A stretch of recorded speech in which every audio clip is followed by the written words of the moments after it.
έφερα στον κόσμο τα δίδυμα, το Γιάννη και την Κωνσταντίνα, ένιωθε η πιο ευτυχισμένη μάνα του κόσμου. Στα δύο που παρουσιάστηκε, ένιωσα τη μεγαλύτερη απογοήτευση. Για 1-1,5 μήνα άφησα περιθώριο στον εαυτό μου να πονέσει.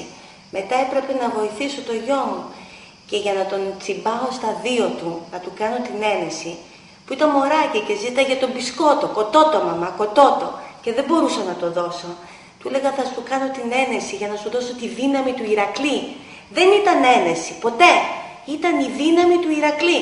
Και ο Γιάννης μας ήταν ένας Ηρακλής. Το παρουσιάζαμε όταν ήμασταν πολύ μικρά. Εγώ το έπαθα 2 χρονών, η αδερφή μου 2,5. Και τότε δεν καταλαβαίναμε και πολλά πράγματα. Να είσαι υπεύθυνος, όχι να ξεχνάς πράγματα που είναι σημαντικά για αυτό. Και συνέχεια όλο βελτιωνόμαστε και προσπαθούμε. Και δεν το αφήνουμε να ξεχαστεί.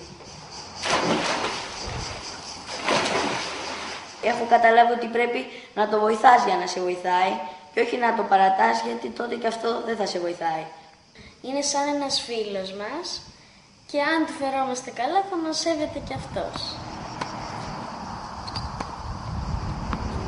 Υπάρχουν φορές, όπως όταν παίζω τένις, που μπορεί να νιώσω χαμηλή, να πρέπει να φάω κάτι. Δεν σοκάρομαι ή κάτι τέτοιο, το αντιμετωπίζω σαν να μην έχει γίνει τίποτα. Απλώς.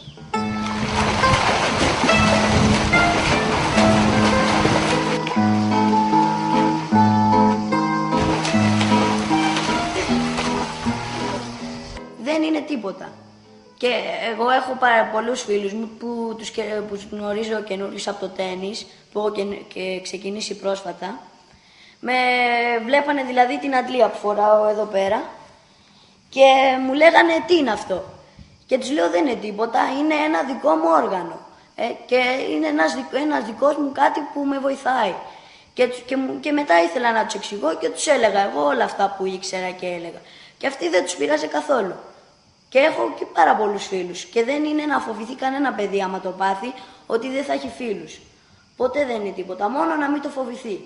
Ούτε να λυπηθεί, γιατί θα νομίζει ότι θα αλλάξει η ζωή του, δεν θα πάθει κάτι. Και ποτέ να μην νιώσει μειονεκτικά, μόνο αυτό.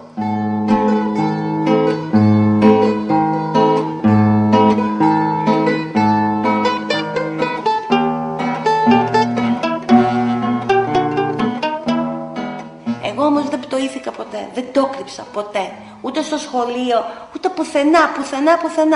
Παντού δήλωνα έχουμε ζαχαράκι και πρέπει να το χειριζόμαστε έτσι όπως πρέπει να το χειριστούμε.